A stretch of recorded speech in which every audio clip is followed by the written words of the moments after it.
So the data breach that I chose to study was the Yahoo data breach. This occurred in early 2014 by Russian agents who hired two attackers to target the Yahoo server and gain access to public officials' accounts, uh, public officials of Russia, and a few other EU states. Throughout the course of the attack, there was about 500 million accounts which were exposed to the attackers. And at this time, it was one of the biggest data breaches ever. Only about 6,500 of these accounts were accessed. This is just because they were after public officials' email accounts and information, not necessarily to sell other users' accounts information on the dark web. And unfortunately, the full scale attack was not known until about 2 years later. This is probably because for about a year to a year and a half, Yahoo didn't even know the attack was occurring, which we'll talk about later. And the attack begins with a phishing email attack. And with this information, they were able to get onto the internal server of Yahoo, find the user database, and use information from there to forge authentication cookies to log in to users' accounts without actually having their passwords. And some background information, Yahoo provides mail, news, finance, sports, and web services to their users. The attackers were mostly after the mail service provided by Yahoo, so they could get a lot of sensitive information from the public officials. And then a phishing attack, as we discussed in class, is when an attacker sends, in this case, an illegitimate email to targets who would expect an email from a given source. So if Yahoo employees were sent emails that looked like they were from Yahoo about maybe a meeting to attend, they would click on the email, the link, log in, and the attackers would get their credentials or information and be able to use them. And then cookies, we've also discussed in class, blocks of data used for sessions between a client and a server. So the reason you can hit the back button on a browser is because of cookies. It allows the server to know that you are who you say you are without having to continually log in every page you go to. Some reasons why we might study this attack is because, as we know, phishing attacks can be very deceiving, and even especially for higher security users, these emails can be very deceiving and very very similar to emails that they might think that they would receive. And so people need to be more aware of these emails and being cautious about what emails they click on, as well as we need to have better analysis for these emails. And a lot of these are filtered out automatically by your browser or by the email service, but it can always be better. And so this is obviously a case where that service failed. This could also have been an issue with least privilege, because as we'll see, the user that clicked on the phishing attack scam was only a semi-privileged employee of Yahoo. And so he may not have needed all the access that allowed the attackers to find the user's database on the internal server just by having his login information. So maybe his credentials should have had less privilege. And this shows that least privilege is a very important part of cybersecurity. The last thing is for user security. And the whole point is that you never really know if our information is safe on the internet, where it's safe, where it has been accessed, because the users for Yahoo, 500 million accounts were exposed, and these users had no idea until about 2 years later. So you never really know if your information is safe, and you should plan accordingly for that. The attack vector for this attack is honestly very simple, and surprising how simple it is, given the scale of the attack. So it began with a phishing email attack, as I said, sent to semi-privileged employees. And eventually one of them was successful. So one of these employees clicked on the link to presumably give the attacker their credentials, their login for the Yahoo internal server. Once inside, the attackers were eventually able to find the user database.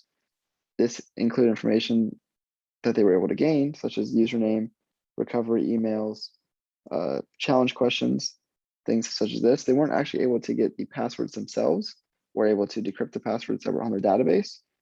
But in the end, this didn't really matter because in the FBI report, it was concluded that one of the attackers sent the other this plugin on Firefox, the Advanced Cookie Manager, and it's not exactly described how this attack took place because of security reasons, and in the FBI report, they wouldn't release the information. But they used cryptographic nonces that were user-specific from the database to forge authentication cookies and then log into these accounts without the password. And so these user-specific nonces were stored in the database with each user. And these nonces were the key to getting authentication cookies so that you could log in to your account. And these attackers simply just had to use these nonces, forge the cookies on their own browser for the user that they wanted, and they could simply just log in without a password. And so many public officials' accounts, up to about 6,500, were accessed using this method.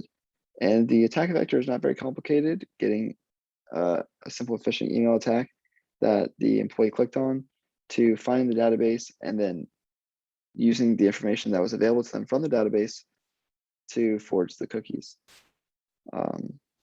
And so this caused a big fallout for Yahoo. Over roughly 500 million accounts, that I said, were leaked during the data breach. And this is a huge number, even if many of them weren't really used or utilized, or the information wasn't sold to the public, this is still a very daunting number. This is a lot of information that was leaked. And this cost a lot of value for the company. They were in the midst of a deal with Verizon when the total details of the breach were released. And they lost about $300 million in the deal. They had to reduce what their asking price was for the company to be sold at, as well as their stock lost about $1 billion in value, which is incredible. As well as multiple lawsuits were ensued because Yahoo did not disclose the full scale of the breach at the time. And so because the breach was 2 years in the running before any information was released about it, these users had their information out in the open with no idea that they were in fact breached. Obviously, the users were the secondary target, the public officials whose accounts were accessed. They probably could have lost very sensitive information that they would send in an email that they trust Yahoo to hold.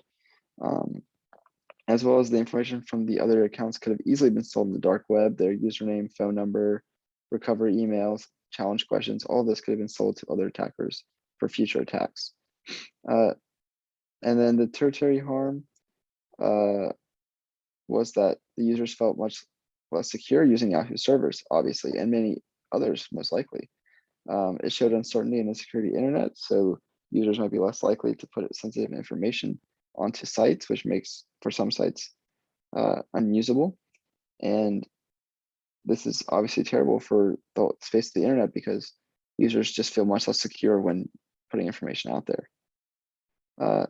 And so the conclusion is that obviously phishing attacks need to be taken not necessarily more seriously, but very seriously. Obviously, this employee of Yahoo was not very careful with this information and what emails he clicked on and how that was filtered. And so we know these emails can be very well designed, and there needs to be more caution taken, especially from privileged users. Obviously, this user knew that his account had access to the Yahoo internal server, and so he needed to be much more cautious. He or she needed to be much more cautious when accessing links from emails. The second point is that not all attacks are fully realized initially. So these users, 500 million users, had no idea that their account was breached. And so the reality is that we never really know. And so changing passwords, challenge questions, etc., is very important for users because if you have one breach on one account, that password is, if you have the same password for multiple accounts, then that password is going to be available to the attacker through all of your different accounts, bank accounts, email accounts. So we need to be constantly changing this information. And the final point is that cybersecurity is very difficult to get right. And it is very difficult for browsers, servers to get everything perfect. And so we can always be improving, always be changing how we conduct cybersecurity. Finally, my questions are, what can we learn as users on the web from the security breach? And if you were the head of cybersecurity at Yahoo, what information could you have used from our class discussions to prevent this attack from happening? Thank you.